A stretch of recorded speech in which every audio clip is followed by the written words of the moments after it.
And good evening. This is Ken Kraetzer for CaMMVetsMedia. We cover cadets, midshipmen, the military and veterans proudly since 2008. And we have our Army football huddle. And tonight we're going to talk about Army's big senior day win, 34-17 over the University of Connecticut. Big crowd there. Great football day at West Point. And then we're going to talk about Army's game on Saturday, on Thanksgiving Saturday, up in Amherst, Massachusetts, against the University of Massachusetts. Now, joining us in the huddle, we have Colonel Sam Houston, class of '87, from the Beat Navy studio in Huntsville, Alabama. Colonel, how are you? I'm good, Ken, and great game this past Saturday. So looking forward to talking about it.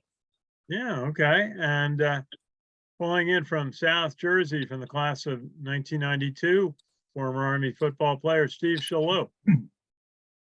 How's it going? I echo what Sam said. I'm very excited about this past weekend. Yeah, we got a chance to visit your tailgate, and it was really, although it was cold Saturday, it was nice to be out there. It was sunny the whole day, and a great senior day. Now we've got pulling in from Florida, our producer director Richard Miller. Richard, how are you? Very well, Ken. Nice after an Army victory. I'm sure it warmed up the weather that was there. Sure did when they blocked that punt and they ran that 75-yard handoff reverse. And let's hear from Jack McGuirk calling in from Pelham. Jack, I have to say, Jack did an extraordinary job on our WVOX show today, doing his military veteran summary, highlighting what's going on in Ukraine and North Korea, and really did a wonderful report on our show on WVOX this afternoon. Jack, how are you? Doing great. How you doing? Okay. And I have to say, I've got my Army Navy game hat. We just got it produced today. We'll have some more out soon. And so before we can talk about the Navy game, and we've got a game against Massachusetts, and Army got back on track with a nice win at home. Big crowd, came out over 31,000 there at Mikey Stadium, but it wasn't easy. And Army had to play a lot of good defense. They started out by blocking a punt and then taking that in for a touchdown scored by Miles Stewart. And then the defense had to get going, made 2 goal line stops, and then the offense got in track, but really not until the second half when Raheem Murphy took a ball 75 yards. And then they got a couple of good plays after that, ran 320 yards of offense. Let's see, let's start with Steve Shalou. You were there, and 320 yards of offense, that means the offensive line, the guys you mentor, were working pretty well. Yeah, they came out, and pretty much dominated the line of scrimmage. Very excited about what transpired. They were pretty vanilla on defense. Defensive front was pretty vanilla, and we were able to take advantage of some areas that they gave to us in terms of even getting the ball outside. So it was exciting to watch, and I thought we mixed it up. I thought we definitely diversified our scheme a little bit in the first half and second half, which was great to see. And I think we got into a little bit of a groove there. So all the way around, I thought we did better than I thought we might have done with a team that was on the rise like UConn was. So very good win. Certainly UConn 6-5 going in, bowl eligible, had won 4 or 5 straight games before that. Steve, when you talk about scheme, what do you mean when you say they were using different schemes? Up front, they came out like we talked about in the show last week. They came out with an even front, so they weren't covering the nose, and that gave didn't cover the center. It gave Connor Bishop the opportunity to get to the backside linebacker quite a bit. He got off the ball really well and got those blocks. And with an option offense, really the difference between a good play is blocking the backside linebacker if you get all the other players done. And a great play is you block the backside linebacker and the free safety. You can get both of those, you got a chance of breaking it wide open. So he got to that backside linebacker quite a bit, and we had some success for sure. Very good. Now, Sam Houston, what was your impression of the game watching? Yeah, the first half was, it was kind of nip and tuck there. It was exciting to see Army get the block punt straight away and return that for a touchdown. Then the entire first quarter, UConn had the ball, and you started to worry that the defense was going to, get tired and give up the big play. But the truth is, they played their hardest, especially when UConn would get down inside the 10 and have a first and goal situation. We were very fortunate on one of UConn's plays that the player actually, upon further review, had stepped out of bounds about a millimeter short of the goal line, because on first glance, it looked like he had a touchdown, and that turned out to be a big reverse of a call on the field, because Army ended up holding UConn to 0 points on that drive. And that was really a motivational moment to build momentum for the entire Army team. I know it warmed up the offense, because in the second quarter, they started to get going.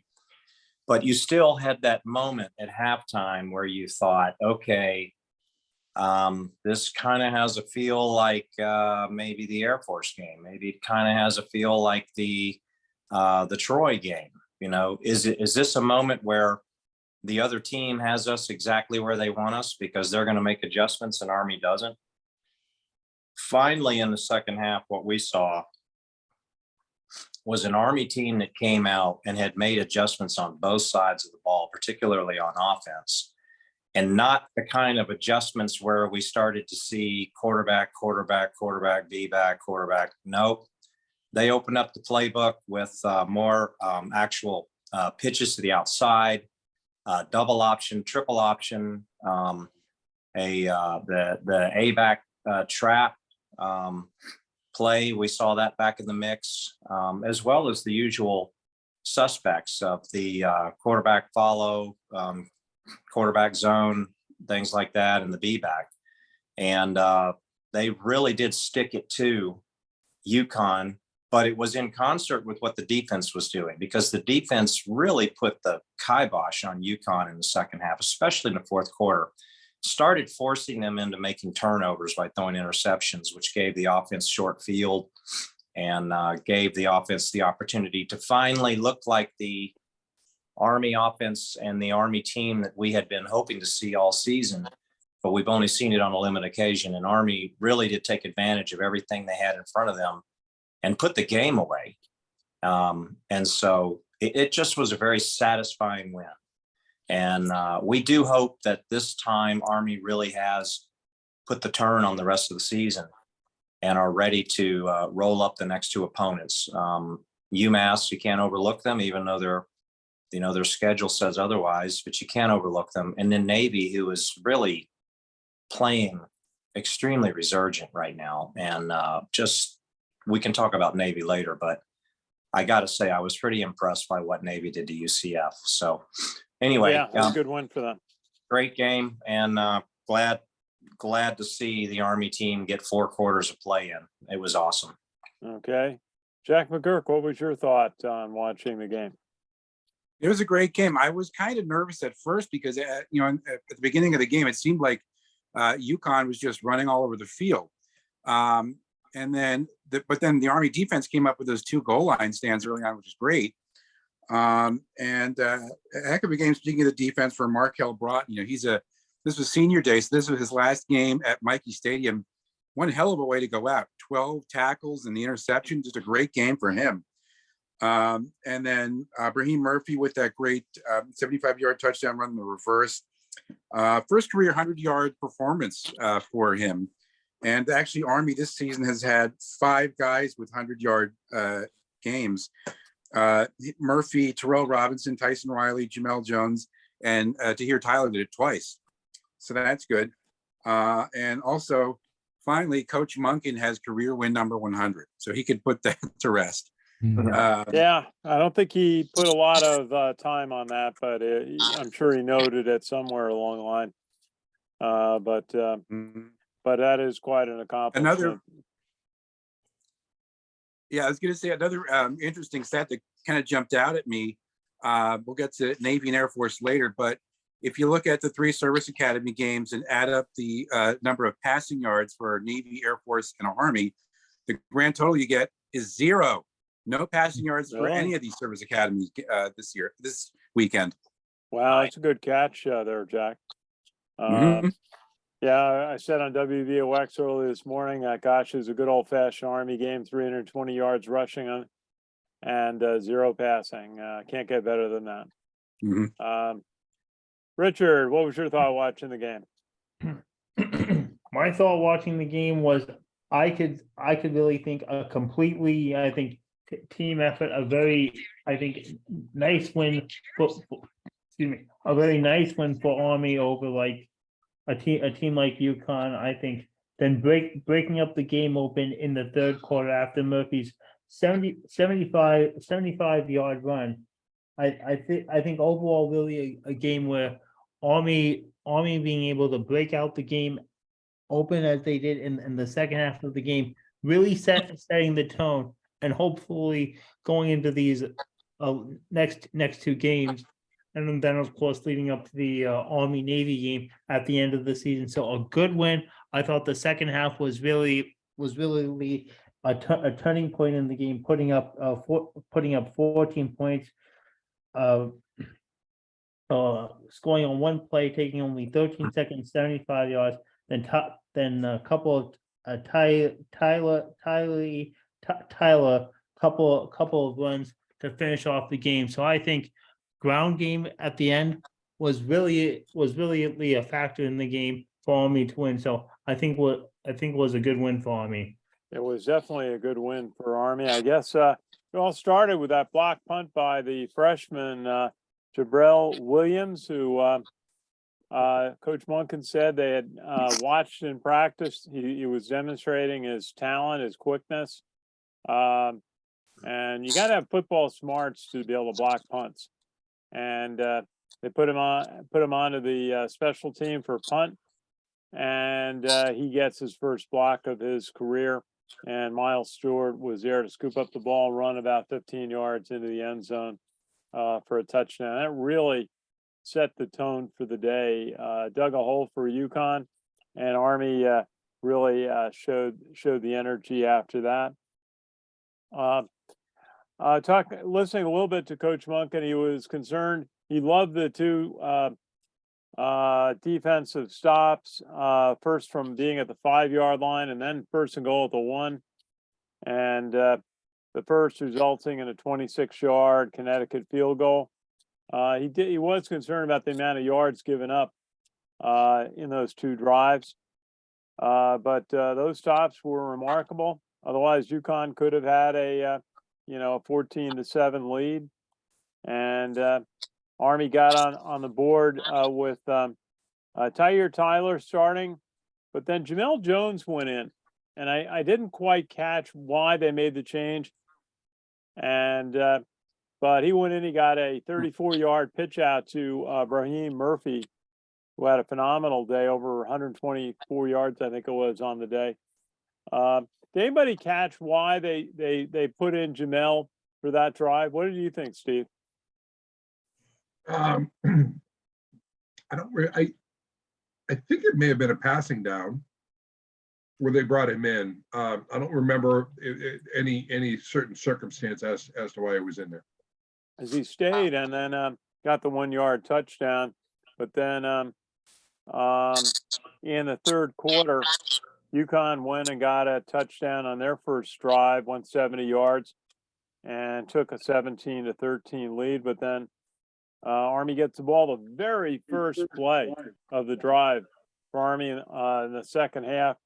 Tyler Tyler starts running to his right. He's got two backs running to his right. All the linemen are running to their right, and he hands off to Brandon Murphy. He's going to run to his left. And boy, was that side of the field wide open for Brandon Murphy to run. He cut back towards the middle. He had a couple of guys blocking in front of him, and he went the length of the field to give Army a 20-17 lead with a Quinn Moretzky kick, and then another drive.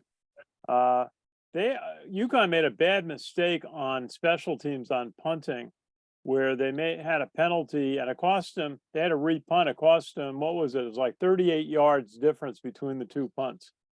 Mhm. And then Army had a short field and did the drive, 38 yards. Tyler 4-yard rush, and then Markel Broughton got his interception, got the ball back, so he could get a touchdown to ice the game. What did you guys see different in what Army did offensively on Saturday against a good opponent, an opponent that's going to a bowl game? You know, that was different than what they did against Air Force or Troy in the 2 weeks before. Well, I mean, They wants to tackle that one. I mean, it's quite abundantly clear what Army did different. They actually opened up the playbook and ran the playbook and kept UConn's defense honest. You know, you look at the second half against Air Force, second half against Troy. In both games, Troy more notably, the offense had at least some success in the first half, and had even against Air Force had run at least something to the outside in the perimeter in the first half. And then in the second half, what did they do? They went straight to between the guards and the center on B-back and quarterback over and over and over again. And their small lead at halftime dissipated to nothing. And next thing you know, it was a loss, and the offense barely picked up any yards at all. It happened to Troy as well. Almost 200 yards rushing in the first half. And then it was like they couldn't even move the ball in the second half because they closed the playbook and just narrowed it down to about 3 plays for the whole second half. So in this game, that's what I meant when I said at halftime, you know, people who are watching the game are wondering, is UConn over there thinking we've got Army exactly where we want them? Because we've seen what they did in adjustments offensively in the second half. And I think UConn actually came out thinking that that's what Army was going to do, but Army didn't do that.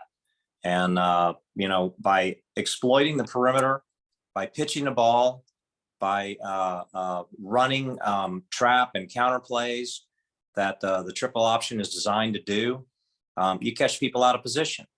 And because you can't stack the line over and over again and not expect to get burned on the perimeter.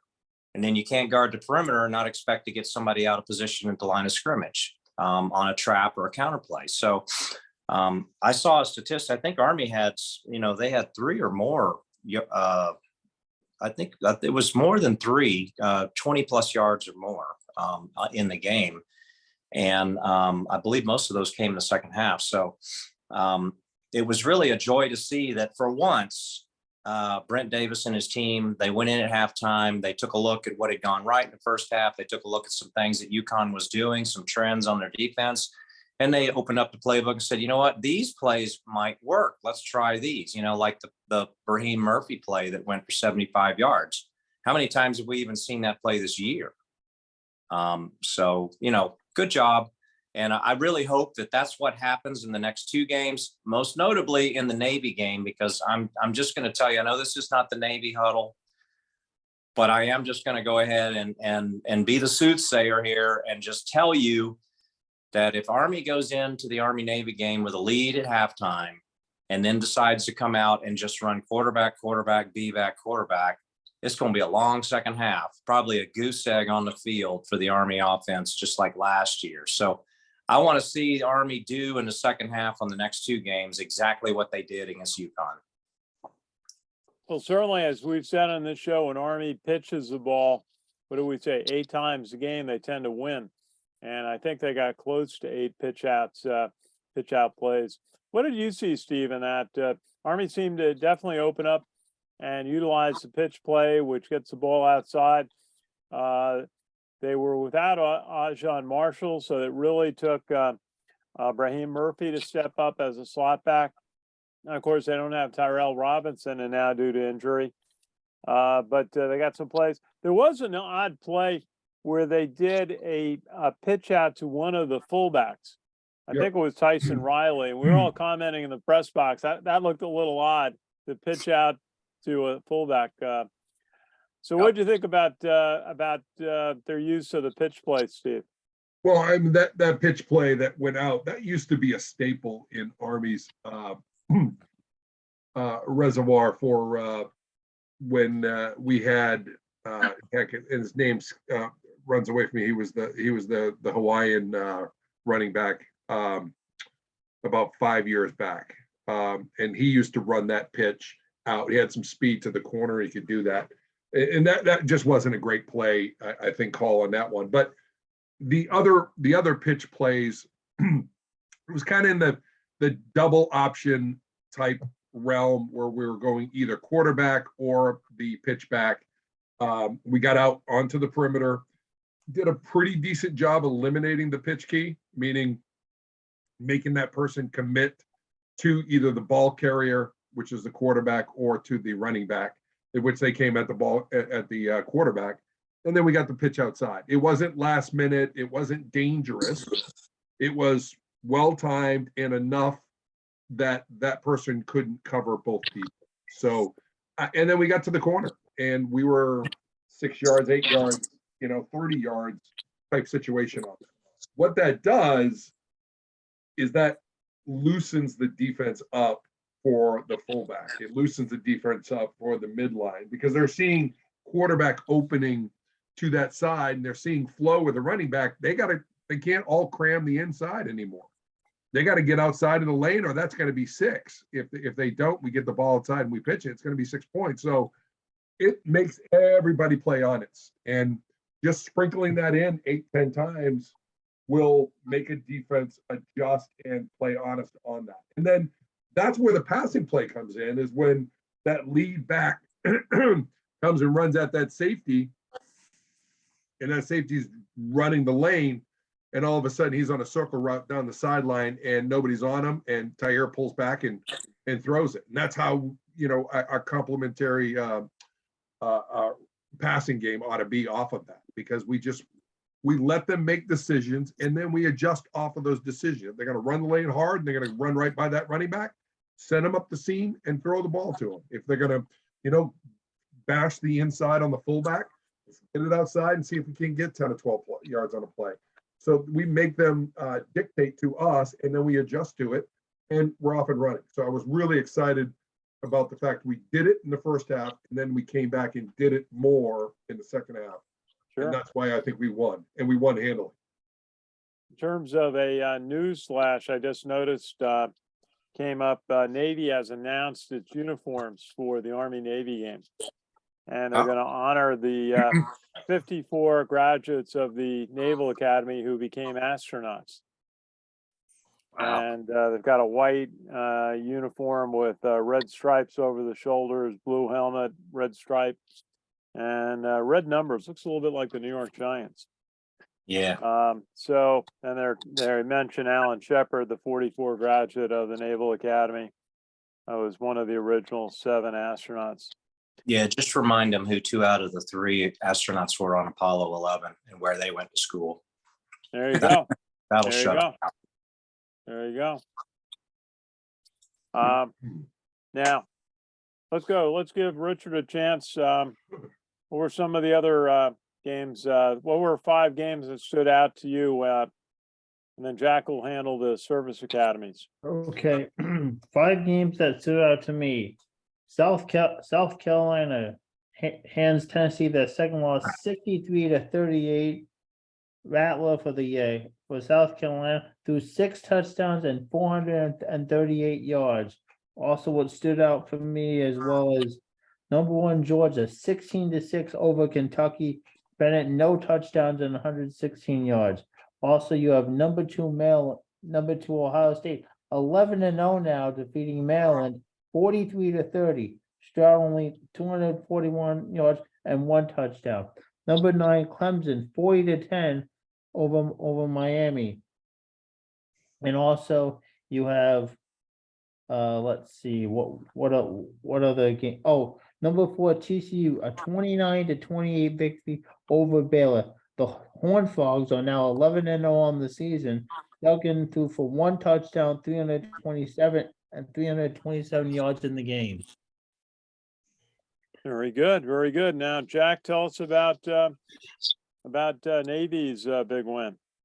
Yeah, that was a big one. A big upset win over nationally ranked number 17 UCF. 17-14. Navy had 248 yards total offense. They're all rushing yards. Joe Fofana led the team 114 yards on the ground. Navy got the ball first, scored in their opening drive on a 1-yard carry by Xavier Arline. UCF had a pair of field goals in the second quarter. But Navy got the ball back after that second field goal and came up with another touchdown on an 8-yard run by Vincent Terrell Jr. With a minute 35 left in the half. UCF tied the score up 14-14 after a 28-yard touchdown pass from Mikey Keene to Jalen Barker early in the third quarter. UCF got the ball back after a 3-and-out by Navy. But on 3rd and 4th, the UCF 38-yard line, Mikey Keene was sacked for a 4-yard loss by John Marshall and fumbled the ball. Colin Ramos recovered the ball for Navy. John Marshall, by the way, 4 sacks in the game, now has 10.5 sacks this season, which is a single season Naval Academy record. But after that fumble recovery, Navy ran 3 rushing plays before Bijan Nichols kicked a 45-yard field goal, giving Navy that 17-14 lead. Both teams were scoreless in the fourth quarter, but Navy is 4-7, 4-4 in the AAC. And their next game is the big one in Philadelphia on December 9th against Army. But huge win for Navy. And if I'm the Army offensive line, keep an eye on John Marshall. Okay. And Air Force, they also had a win over the weekend, had a 24-12 win over Colorado State on senior day at the Air Force Academy. Falcons had 359 yards total offense, all on the ground. Brad Roberts, what a surprise, led the team with 184 yards rushing, including a 34-yard touchdown run with 2:36 left in the first half. He's now actually, I think, the first Academy player to have 1,300 yards rushing in 2 different seasons. But DeAndre Hughes rushed for 72 yards, including 11-yard touchdown run for the first score of the game with 2:35 left in the first quarter. John Lee Eldridge rushed for 50 yards, had a 4-yard touchdown run in the third quarter. Air Force actually scored 24 unanswered points before Colorado State scored on a touchdown pass at the end of the third quarter. Air Force now 8-3 and 4-3 in the Mountain West Division. And their last regular season game is this Saturday at San Diego State. So Air Force still doing well, a huge win for Navy. And as I said earlier, the service academies had no passing yards at all in all 3 games. Wow, that is an extraordinary distinction. That was a very good one for you to pick up on, Jack. Now, the next business at hand will be in Amherst, Massachusetts on Saturday against University of Massachusetts, a struggling team this year, 1-10 on the year. And they are rushing for about 154 yards, passing for 114. So they're really struggling at their passing game. They're giving up a lot of yards, 367 a game. And a lot of touchdowns. They've given up 42 passing touchdowns. This is a team that was one of the banners of the old Yankee Conference. And they were playing at the Patriots Stadium for a while, but they moved back to their home campus stadium. And so I'm looking forward to going up there. Steve, Steve, you can't make it. So we're trying to get Jack, to go up there maybe. But what do you guys think about this game? It's Army seems like it may have hit its stride, and they want to play well, so their confidence level is at a peak. We're going into the Navy game. What do you think, Sam? Okay, yeah. First thing that comes to mind for me is trap game.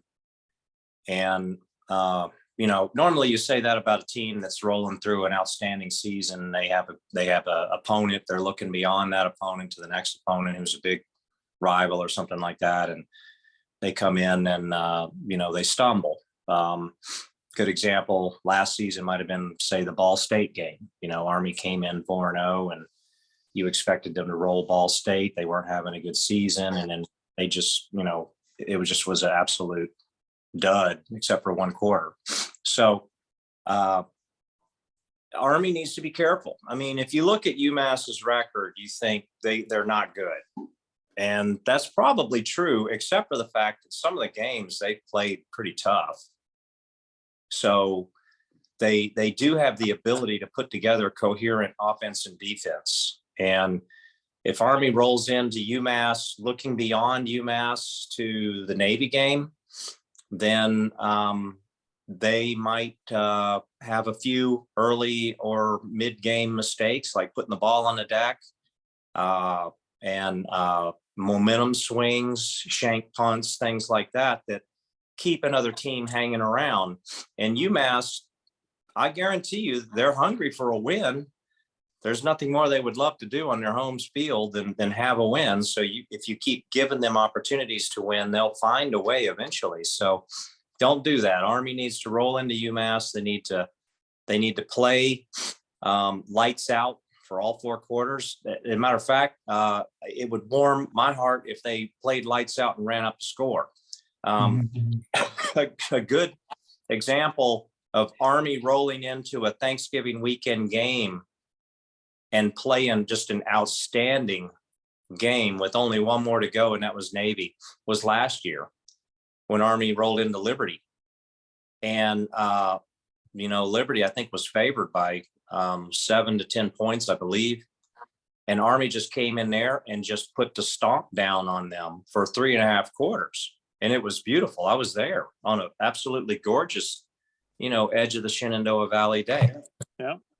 So we would like to see them roll into UMass and do the same thing, and just put the absolute hammer down on them and beat them into the Stone Age and just, loosen up the gears to get ready to do the same thing to the Squids, in 3 weeks. So, but one thing about the Squids, though, I did want to mention, I didn't realize that Saturday was their last game before Army. They don't have another game. So they've got 3 weeks to fatten up and prepare for the Army team, man. Well, that can work in 2 different ways. One, it can help because they rest up and they heal up, they rest up, they heal up. But on the other hand, they get out of their element. They're used to playing a game every Saturday, and suddenly they go 3 straight weeks without playing a game. They get a little rusty. So I hope it's the latter. Because Navy's team this year, and I just wanted to make this comment about Navy's team. Normally, I don't compliment Navy. I really don't. Maybe I do more than I do Air Force, but Navy has really, in spite of their record, I'm telling you, there's something about this year's Navy team that's making me think, oh, man, these guys, especially on defense, these guys are good. And it ain't going to be like last year. I guarantee you when we roll into Philadelphia that Navy's probably going to be favored.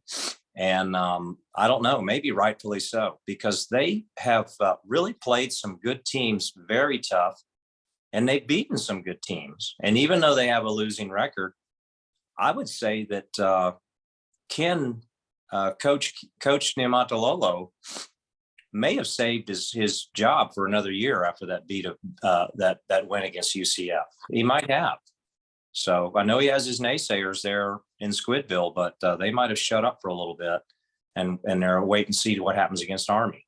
But anyway, I just wanted to clarify that they definitely do have, 3 weeks to get ready for the Army team. But Army, hey, go beat UMass, beat them into the Stone Age, man. Just stomp them.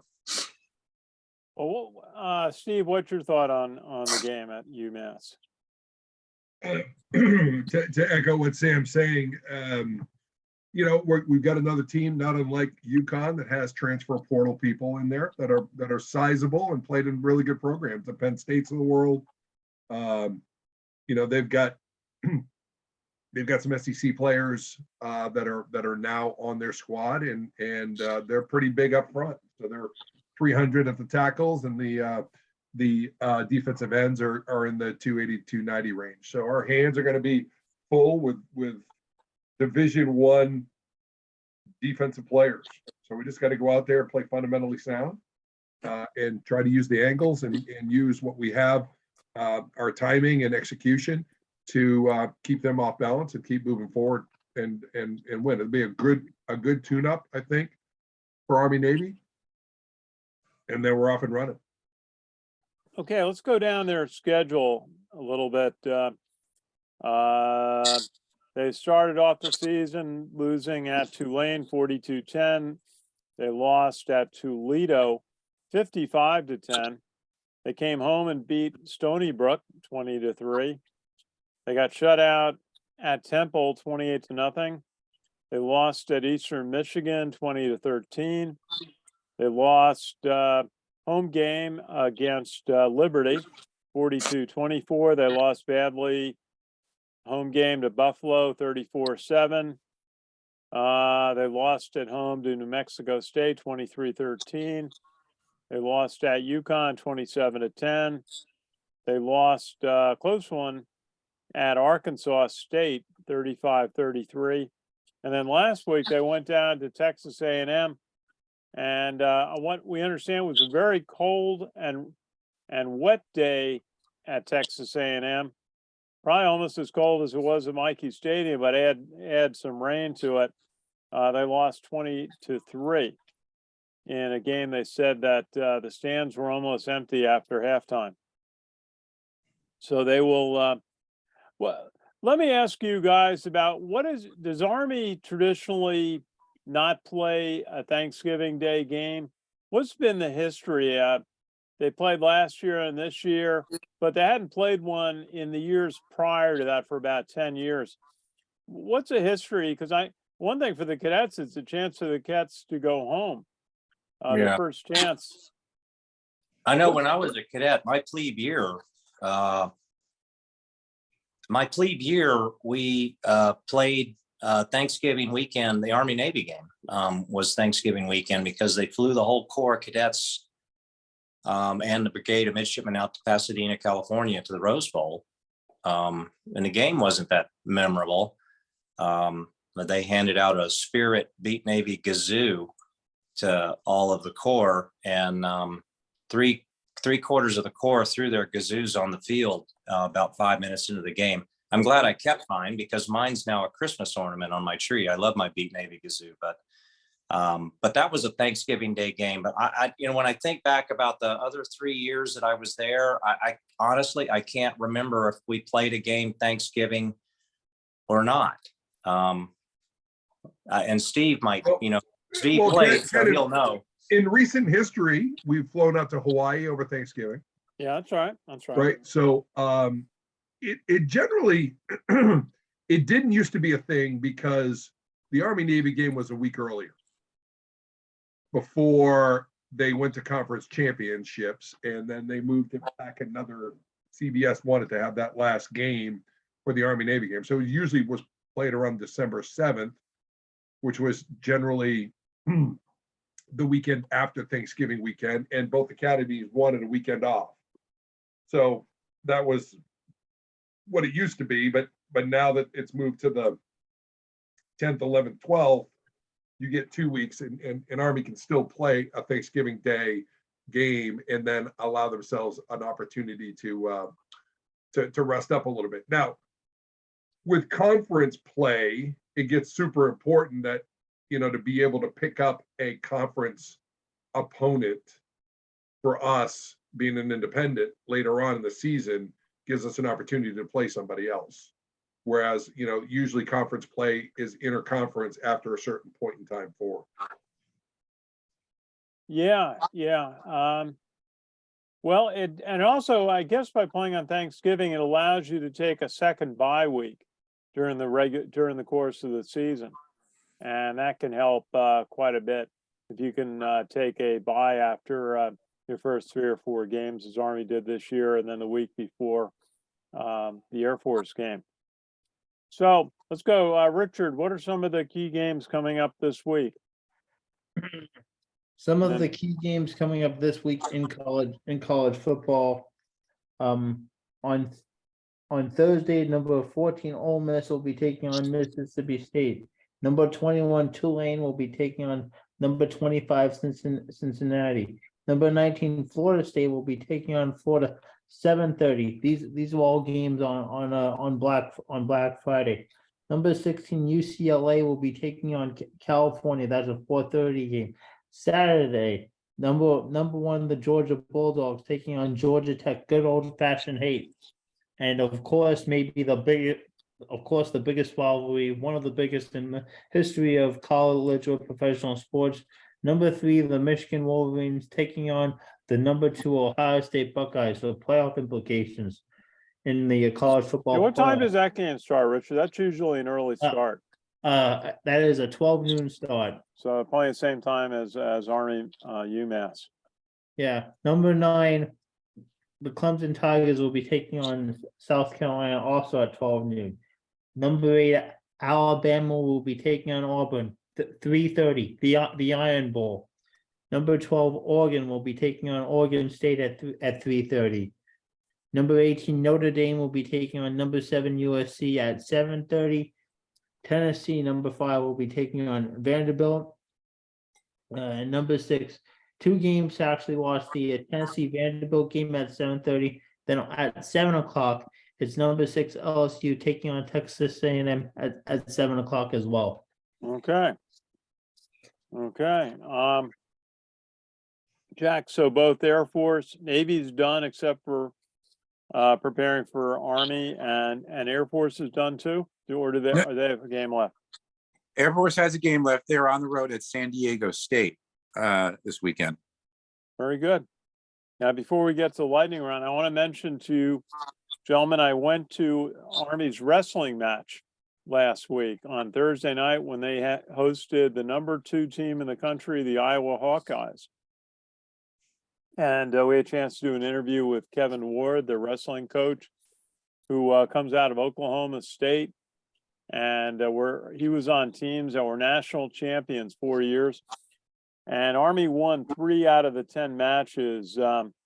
Julian Sanchez won, and Ben Pasek won at 174 pounds. But what was really impressive was the freshman who won the 125 pound event, where he pinned his opponent from Iowa, Ethan Bergen. Don't pronounce the C on the end of his name. And it was great to listen to him, because you know what he said his goal is? His goal is to be a national champion at that weight. And this was a young man with a lot of confidence, and it was just great to see. I hadn't been to a wrestling match since high school, and they really compete at a high level. On Sunday, they hosted the West Point Invitational, where they had 10 teams there, including the number 1 team in the country, Penn State, and accounted themselves pretty well. It's nice. Did you, Sam or Steve, ever go see the wrestling matches when you were in school? Yeah, I went to a few. I mean, I had classmates who wrestled, and it was, wrestling is a sport that's physically intensive. And then from a spectator's standpoint, if you're not familiar with the rules of wrestling, it can be kind of hard to watch. But yeah, I went to a few of the matches. I tried to support, typically, and this is true for any cadet, and that is within your academic cadet company, any core squad athletes in the company, whatever sport they played, when they were in season and they had games, you typically, as a matter of respect for your company mate, you would go and support them in their games. So Sure. I played 150s, the company D4 guys would, and gals, they'd all be out there, out watching the game. We had a tennis player, we had women's basketball, we had wrestling represented, we had gymnastics, track and field, basketball, men's basketball, women's softball. So all these sports, we would go and we would support. And then in adjacent companies, we had some folks who were on the hockey team, so we would go watch the hockey games as well. Okay, yeah, there were about 200 cadets there, I would say. In fact, afterward, they were kind of standing right on the edge of the mat on two sides, and the Iowa coach afterwards wasn't so happy about it because he said the rules are that he gets to run up and down the sideline during the matches, and but they won that, and it was amazing. They had 3 reporters following their team. Which wrestling is big in some of the Midwestern states. And I have to say, I'll end with, before we go to our lightning round, I'll tell you one other story. I went with my wife to see the play The Music Man yesterday on Broadway, and a wonderful performance. And I thought of all the bands in the Midwest that we've seen at Army games over the recent history, from our trips to Penn State and Ohio State and Oklahoma and Michigan, and what a great part of college football they are. And the wonderful band that's at West Point, the West Point band, performing at every game, on the plane during the parade of cadets, and then their concerts. They have their Christmas concert, holiday concert coming up next weekend, the Saturday and Sunday before the Army Navy game weekend. So really shout out to the West Point band. We always enjoy seeing them perform. Now let's go to our lightning round, and let's pick some scores on Army playing 12 noon up at Amherst, Massachusetts. It's unusual for Army to travel north, play a game. I guess they, almost always traveling south. But I know they played at Boston College a few years ago that we made the trip. They'll be going up to Syracuse next year. So UMass, 1 and 10. Who would like to lead off with their forecast? Okay, Richard, go ahead. What do you think? I'm thinking this is going to be an Army blowout. They've got to put, as I say, they've got to put it back into the ground. I'm going to go 41-21 Army wins. They're going to put up 40 points. So Richard is going to give UConn 21 points on the day. Okay. Now, Jack, would you like to go next? Sure. I was looking at the history of these two teams, and they've had 4 games against each other. All 4 Army won, all 4 of them at Mikey Stadium. So this is Army's first trip up to Warren McGuirk Alumni Stadium. Possible relation there. Not sure, but I'll have to look that one up. How big a stadium is? I think I've seen it on television. It looks like it's about maybe 10 or 12,000. Something like that, yeah. But I think Army's going to win this one handily. I'm going to say 28-7. I'm going to go with that. 28-7. So you're going to give Army. You're going to be giving Army defense some credit. Yeah. And no field goals. Okay, now let's go to Steve Shalhoub. What do you think the score will be? Army at Massachusetts. Yeah, I think it's going to be pretty, lopsided. We'll go 33-10, Army. 33-10, okay. And Sam Houston, what do you think? Does somebody know what the weather forecast is for the game? Supposed to be nice, cold and sunny, just like last week. All right, cold and sunny, just a cold New England fall day. All right. Well, First, I just want to say I'm disappointed that the game is on ESPN Plus and not televised. So unfortunately, we're going to be, with our families and enjoying Thanksgiving weekend. And unless you decide to pay a monthly fee to ESPN Plus, which I'll probably break down and do, you won't be able to watch the game. ESPN Plus, I think it's only $10 a month. It's not like some of the others. You just have to remember to go back and cancel it after you watch the game. Otherwise, they'll charge you every month. So for something that you use. But anyway, that aside, okay, the weather's going to be fine. Look, the Army should win going away in this one. Really, there should not be any reason that they wouldn't, other than the reasons that I stated before. So I'm going to say that the Army does not make the mistakes. I'm going to say Army does do a great job fine-tuning for the big game, which is in 3 weeks. And that being said, they don't look ahead to Navy. They play 4 quarters against UMass. They play their best, and Army wins 45-17. 45-17 for Sam Houston. Okay.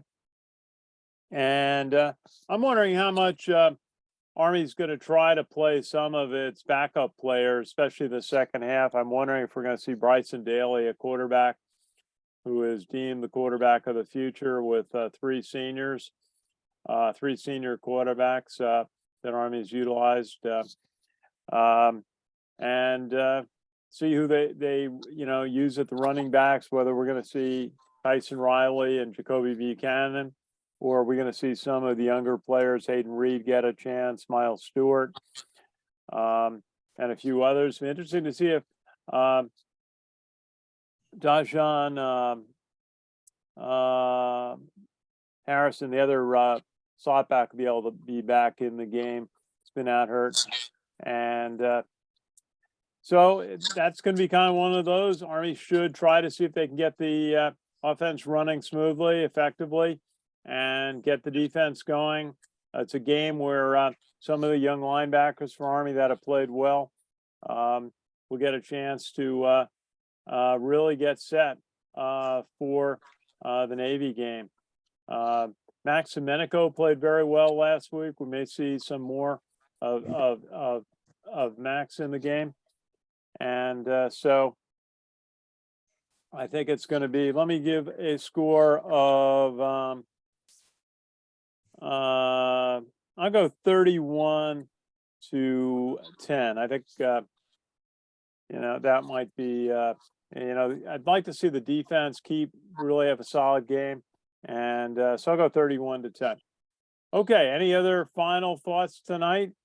And I do have one question I'd like to ask our 2 veterans who are on the line today. If you had a Thanksgiving that stood out to you, I think I've asked Colonel Houston this before, a Thanksgiving when you were serving, perhaps overseas, that stood out, maybe perhaps serving a meal to your fellow soldiers. Steve, any time stand out in your mind about Thanksgiving when you were serving in the Army? Holidays when you're either deployed or if you're in an unaccompanied corps, South Korea or something like that, where it's just you and the troops, and you get the opportunity to serve them and sit with them and hear their stories and traditions, and those things it gets pretty special when you get that opportunity, because everybody's there together, and it doesn't seem forced that you're there just because it's Thanksgiving and but you're there because everybody's in the same situation, and everybody's having that brotherhood and camaraderie. So that one stood out for sure. So that one in South Korea. Yeah. Wow. And Sam, I know you've been overseas quite a bit in your service in U.S. Army. Was there a Thanksgiving that stood out when you were out serving?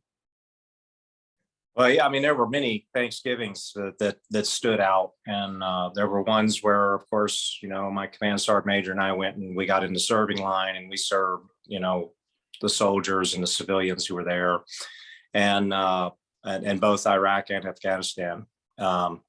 But I know when I was a battalion commander during Operation New Dawn, that was a particularly interesting Thanksgiving because we were conducting retrograde operations out of Iraq, throughout the country, our battalion was, and but we were based at Camp Adder at the time, after jumping to talk about 5 times as we moved south. But everything was closing because we were moving out of Iraq. And so our DFAC closed on the Sunday prior to Thanksgiving, and they served a big old Thanksgiving dinner.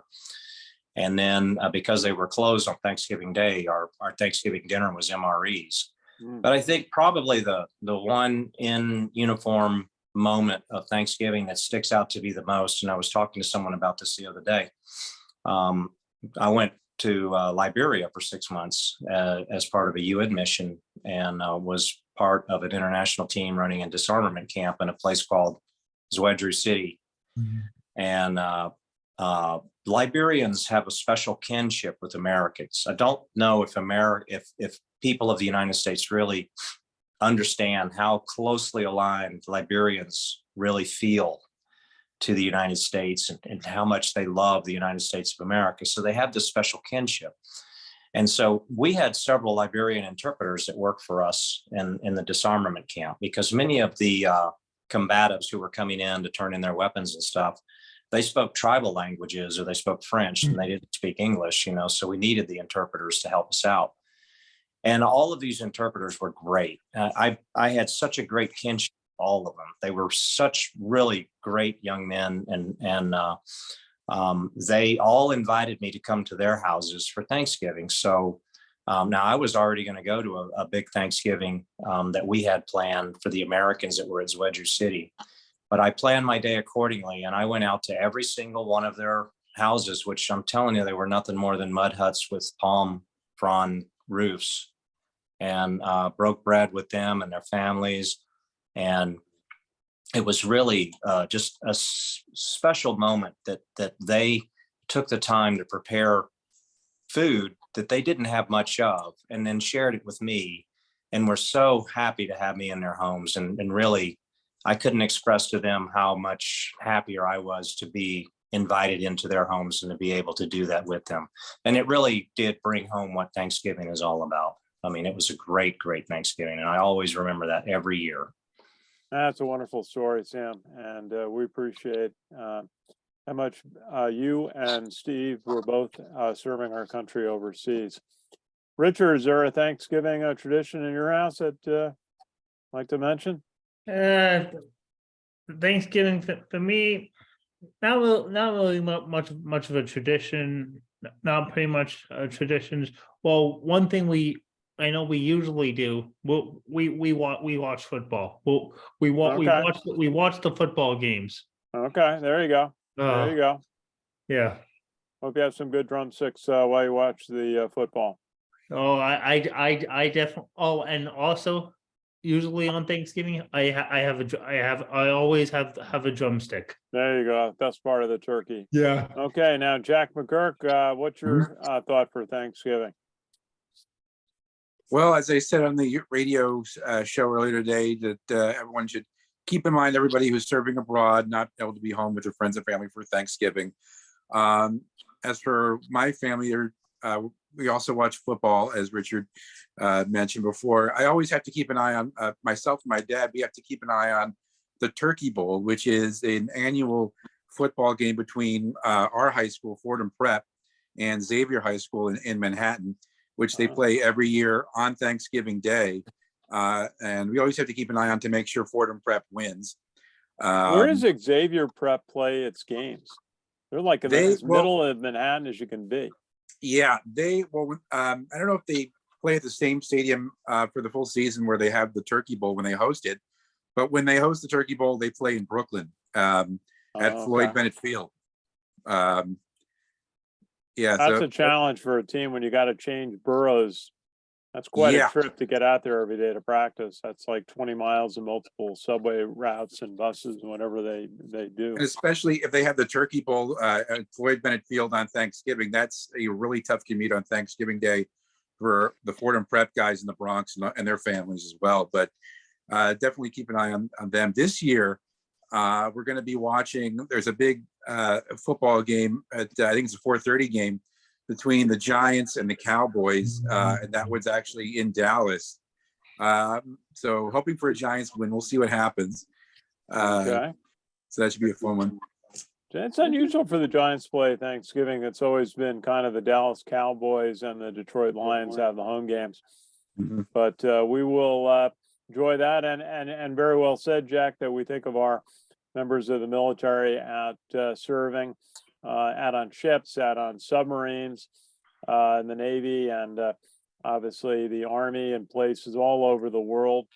And the Air Force, all the services. We followed a Coast Guard cutter that commissioned in New York this year that's serving out in the Middle East now in its new station. And of course, Marines serving overseas too.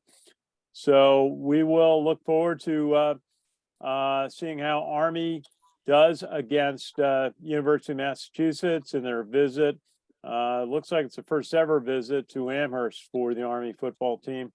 And so we will have coverage. You can watch on our Facebook page, West Point Football Report, and also on Twitter at KG Kraetzer Media.